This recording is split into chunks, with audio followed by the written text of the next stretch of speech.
The Mother, Chapter 1. Om Shri Aurobindo Mera.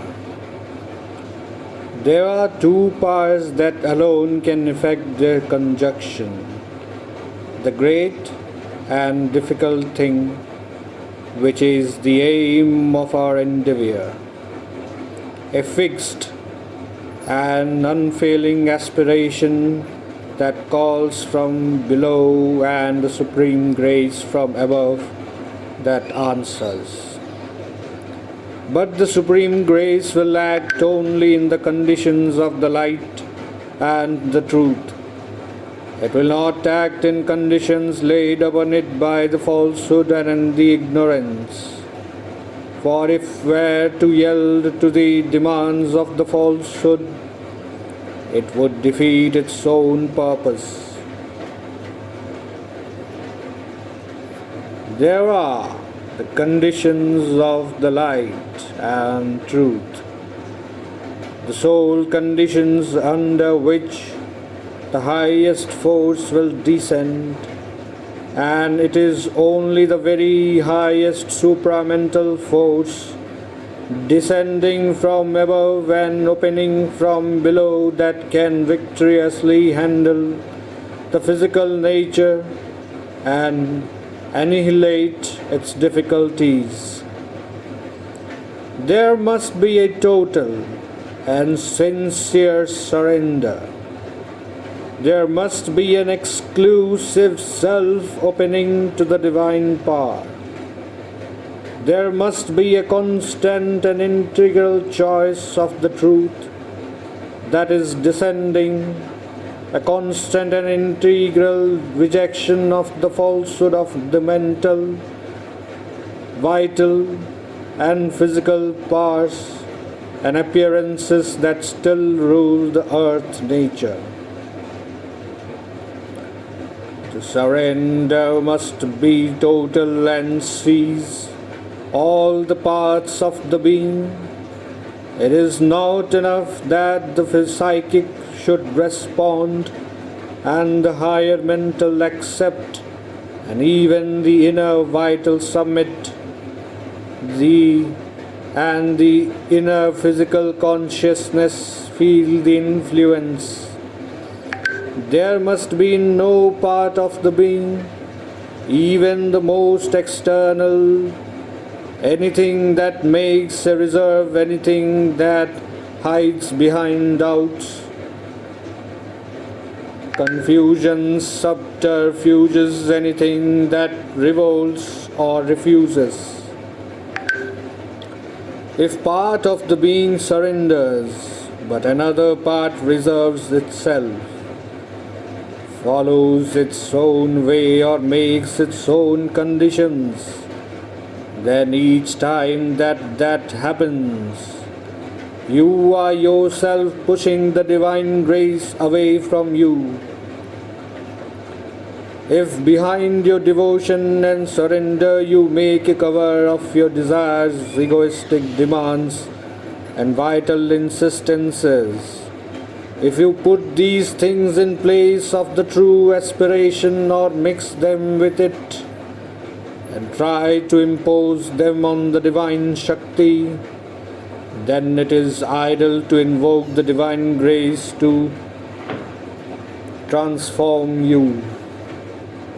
If you open yourself on one side and in one part of the truth, and on another part and on another side are constantly opening the gates to the hostile forces, it is vain to expect that the divine grace will abide with you.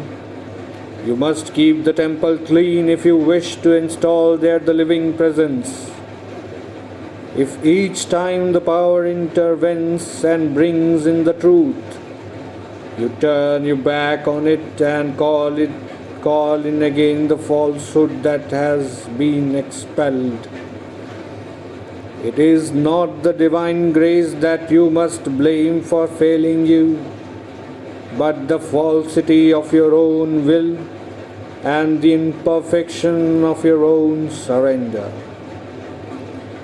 If you call for the truth and yet something in you chooses what is false, ignorant, and undivine, or even simply is unwilling to reject it altogether, then always you will be open to attack, and the grace reside from you. The grace will reside from you. Detect first what is false or obscure in you, and persistently reject it. Then alone can you rightly call for the divine power to transform you. Do not imagine that truth and falsehood, light and darkness, surrender and selfishness can be allowed to dwell together in the house consecrated to the divine. The transformation must be integral, and integral, therefore, the rejection of all that withstands it. Reject the false notion that the divine power will do and is bound to do everything for you at your demand, and even though you do not satisfy the conditions laid down by the Supreme, make your surrender true and complete. Then only will all else be done for you. Reject too the false and indolent expectation that the divine power will do even the surrender for you. The Supreme demands your surrender to her, but does not impose it. You are free at every moment till the irrevocable transformation comes to deny and to reject the divine, or to recall yourself self-giving. If you are willing to suffer the spiritual consequence, your surrender must be self-made and free. It must be the surrender of a living being, not of an inert automation or mechanical tool. An inert passivity is very constantly confused with the real surrender. But out of an inert passivity, nothing true and powerful can come. It is inert passivity of physical nature that leaves it at the mercy of every obscure or undivine influence. A glad and strong and helpful submission is demanded to the working of the divine force. The obedience of the illumined disciple of the truth, of the inner warrior who fights against obscurity and falsehood, of the faithful servant of the divine.